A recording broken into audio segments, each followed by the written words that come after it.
كل سنة وانتم طيبين، وان شاء الله يا رب يبقى عيد سعيد علينا كلنا. وبحب اسكندرية وبحب اهل اسكندرية، ومبروك طبعا لنسمات نيوز. اتمنى انها دايما تبقى في مصداقية وبتقف جنب الحق والجمال والخير وكل شيء جميل.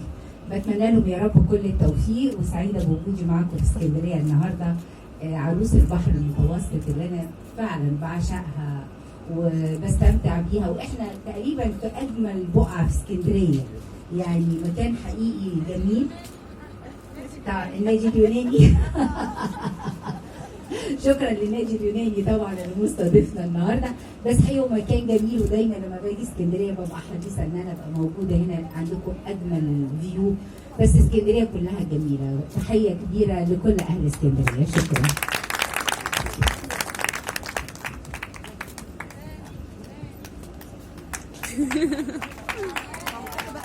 كلمة بعد كده الكلمة بتاعتك.